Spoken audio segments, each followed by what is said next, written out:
Previously, we took a look at an important set that is associated with linear transformations, and we looked at the kernel of a linear transformation. Now we're going to look at another set that's very important that is associated with these linear transformation, and it is called the range. Now, this is a word that we are probably more familiar with than, say, kernel. Going all the way back to functions, you always hear about domain and range and so forth. And now we're going to look specifically at the range of a linear transformation. Now, we gave a brief definition of the word range, basically saying it's a set of all images, all possible images of a transformation. Now we're going to look a little bit more closely as to how do we actually identify this? How do we describe all the possible images of something, right? So we'll learn of a few techniques in linear algebra that are fundamental to being able to describe something like the range. All right, so let's start with the definition as we always do, right? So let T that goes from Rn to Rm, again, be a linear transformation.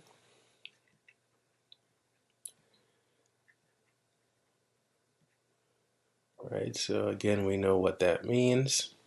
The range of T, so the range of T, I mean, it's often, it's not really abbreviated. Many times you just say range of T, or we could write it like this, denoted range, and then you put T in parentheses, right? So this is what we're defining, right? This is defined as follows, right? So the range of my transformation, it's all the possible outputs. So it's the set of these now, right? Such that V is a vector in Rn, right? So basically, again, it's all the possible images that we can get, all the possible outputs by transforming every vector in Rn under this transformation, right? So again, in words, it's basically all the images of T, right? Or under T, right? So again, how do we possibly describe something like this? Well, let's start with an example, right? And again, so let's say we're going from R4 to R3, right? And so such that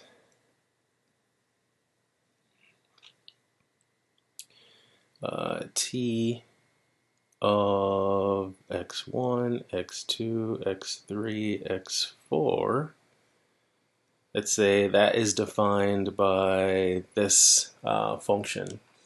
So let's say it is x1 plus 2x3 plus 3x4, and then let's say 2x1 plus x2 plus 3x3 plus 10x4, and then finally let's say x1 minus x2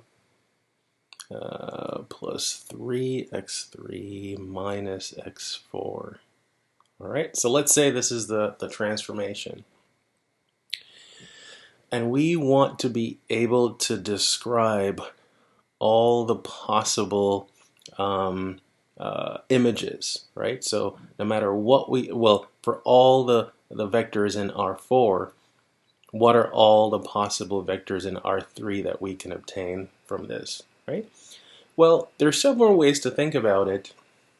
And what I'm going to do is I'm going to represent this transformation now in the vector form, right? Remember, we could do this So I can kind of single out the column with the x1s, and I can put an x1 in front, and then that will be multiplying the column 1, 2, 1. Do the same thing with the x2s. Now, there is no x2 in the first row, right? So if I put my x2 in front, then I'd have to have a 0 there, and then this coefficient is a positive 1, this coefficient is a negative 1, and then plus. Now let's do the x3s. So for x3, I have 2, 3, 3, right? So take out my x3, and then that's multiplying the column 2, 3, 3, and then finally x4, that column is 3, 10, negative 1, right? So in words, what we can say is that what this basically tells me is that the range of this transformation is all possible linear combinations of the columns 1, 2, 1, 0, 1, negative 1, 2, 3, 3, 3, 10, negative 1. That's what this tells me, right? By simply taking this single matrix and writing it now in this column vector form, we can see. So let's write this down. So the range of T consists of all possible linear combinations, right, of the vectors, right? So of 1, 2, 1, 0, 1, negative 1, 2, 3, 3, and 3, 10, negative 10. Okay, so that's kind of the easy way to look at it. Without saying a lot, right? We can say it, and this is true. This is true. But the question is, suppose now, just like how we were able to find a basis for the kernel, suppose I wanted now to find a basis for the range, right?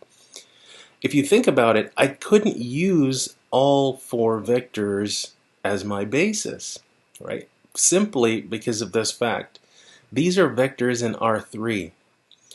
If I have more than 3 vectors in R3, then the vectors are not linearly independent, so I couldn't form a basis using these 4 vectors. So the question is, how do I essentially get to that basis set? In other words, I'm looking for just the right number of vectors that I need that will generate all the vectors in the range, right? So, so to find a basis for the range of T, we're going to use our Gaussian elimination. Shocking, right? So we use Gaussian elimination as follows. So let's set up a matrix, right? Let's set up a matrix with these 4 columns. So 1, 0, 2, 3, 2, 1, 3, 10, 1, negative 1, 3, negative 1. And what is really interesting about reduced row echelon form is that it actually, so like when we are able to identify pivots and free variables, it's actually saying a little bit more about the columns, which we haven't really focused on up to this point. We've not really had to talk about range in any other context, right? But we're going to put this matrix in its reduced row echelon form and then look a little bit more closely to see what that RREF is telling us and what we can say about the range, right? Because we know, for instance, we can't say that this is a basis for the range, because we know that 4 vectors in R3 can never be linearly independent. But let's see exactly what we can be a bit more precise in our understanding if we reduce this and then look more closely. So let's go ahead and put this in our REF. So we're going to take -2 times row 1 plus row 2, and then negative row 1 plus row 3. That's going to give me 1, 0, 2, 3. And now eliminating, let's see, so that becomes 0, that becomes 1, that becomes -1, that becomes 4. All right? Then let's take the negative of, where are we? So the negative of this, added to this, what do we end up with? So we have 0 there, -1, 1, and -4, right? And now look at what's going to happen. If you realize, row 2 is simply a scalar multiple of row 3. So when I eliminate this, I am going to eliminate a lot more.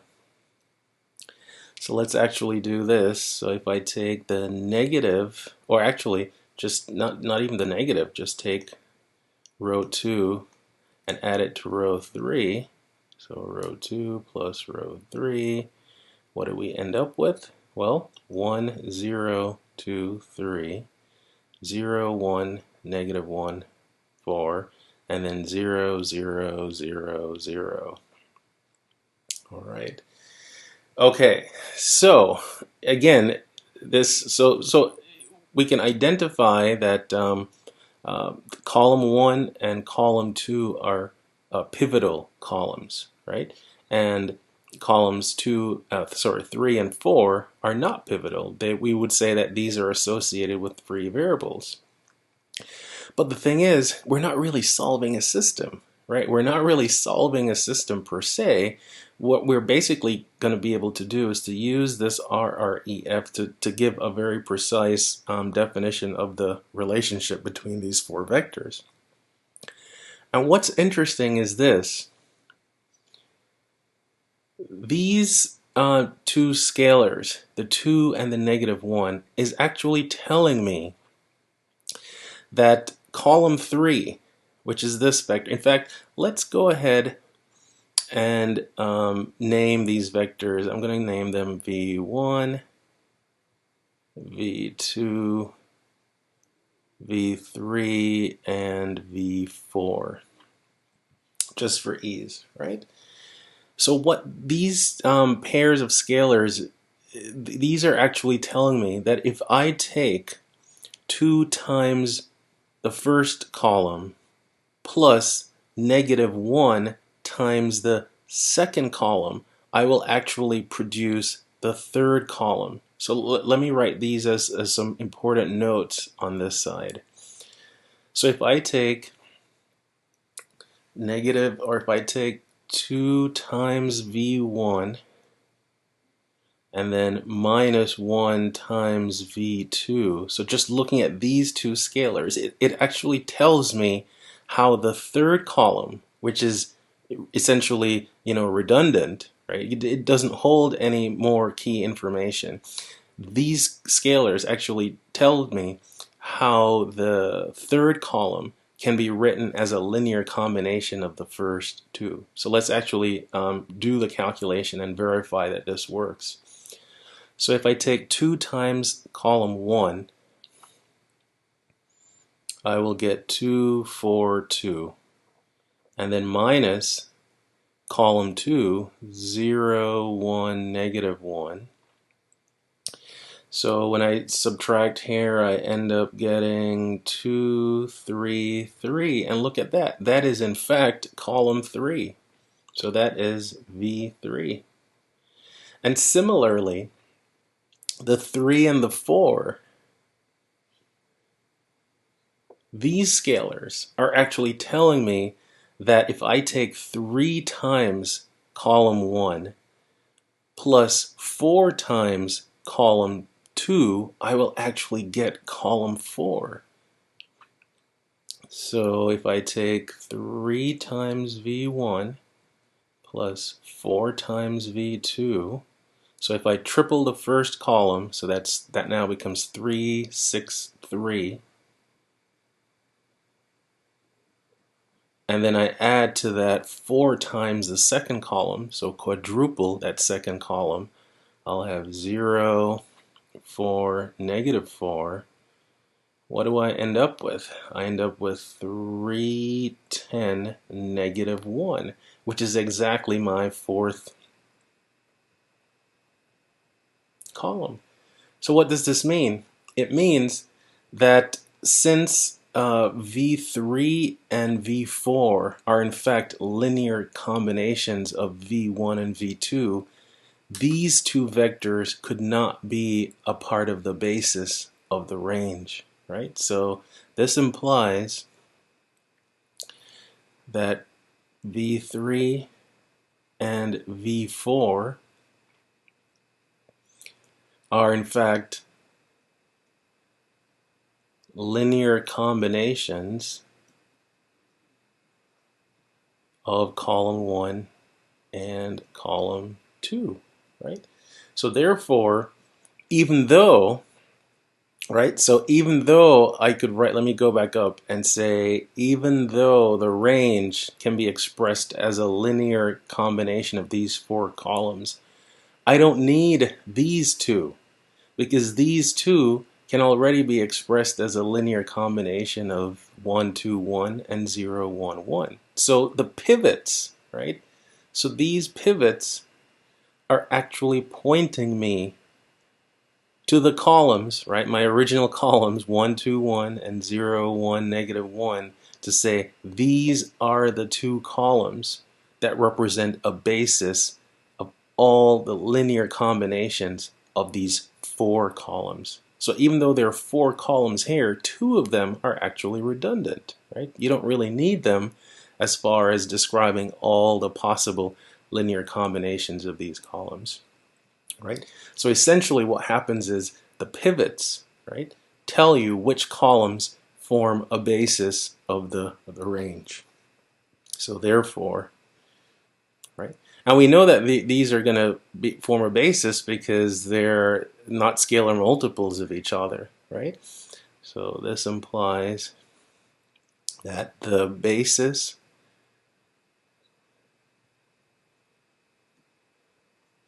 of the range of T is, right, so it's all possible linear combinations of just these 2 vectors. So 1, negative 1, right? And therefore, so we can look at this and say that the range of this transformation is 2-dimensional, right? So therefore, the range of T is 2-dimensional because the basis, right, the basis of the range consists of only 2 vectors. And it's the number of vectors in a basis that defines the dimension. All right. So there we go. Now, what does this look like geometrically? Now, again, we're going from R4 to R3, so it's a little hard to see. But let me kind of sketch it in this kind of abstract way. So we have R4. Now, I know what R3 looks like, but I'm still going to kind of draw it in this kind of nebulous way.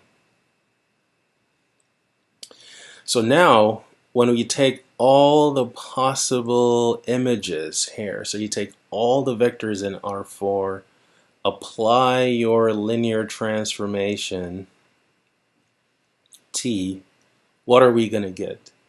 Well, in this case, when you take 2 vectors in R3 and you span them, you look at all the possible linear combinations of these 2 vectors, you get a plane. because you have one vector that's going, let's say, in this direction, and then another vector, let's say, going in that direction. So essentially what you get is a plane, right? So we don't get all of R3. So there are some vectors that cannot be obtained by by this particular linear transformation, right? So only R3, I'm sorry, only vectors in this plane that spanned by the 1, 2, 1 and the 0, 1, negative 1 represent the range or all the possible outputs of this linear transformation. So let's just make a note of that, right? So the range of T consists of the plane, right, spanned by these two vectors. Spanned by the 1, 2, 1 and the 0, 1, negative 1. Not all of R3, right? So not all of R3 is obtainable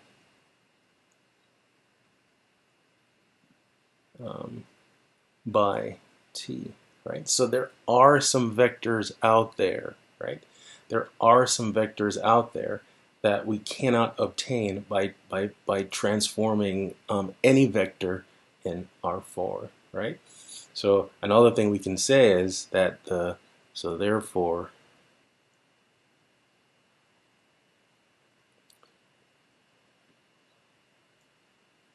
the range of T is not equal to R3. So this is a good example because it shows that the range of a linear transformation is not necessarily the entire codomain. The range is two-dimensional, but the codomain is three-dimensional, right? The range of T is two-dimensional,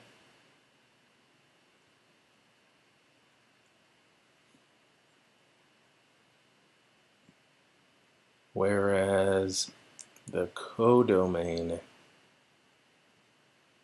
is three-dimensional. So something is amiss. Well, not really amiss, it's just the way the matrix works out, right? So whereas the codomain is three-dimensional,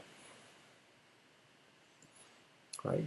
Now, going back to what we did using our RREF, remember we only ended up with two pivots. That's why we ended up with two vectors in our basis, and we could say that the range is two-dimensional. If we ended up with three pivots, which is the most we could end up with, right, in a 3x4 matrix, then if we had three pivots, then we would have a basis that consists of three vectors. Then our range would be equal to the codomain. And then all the vectors in R3 would be obtainable, right?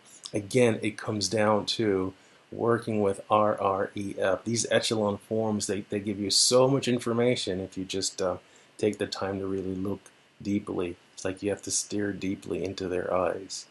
Let the mysteries be revealed. Well, I stare a lot at math, so hopefully you'll do the same. And after you finish staring, come check out the next video. See you then.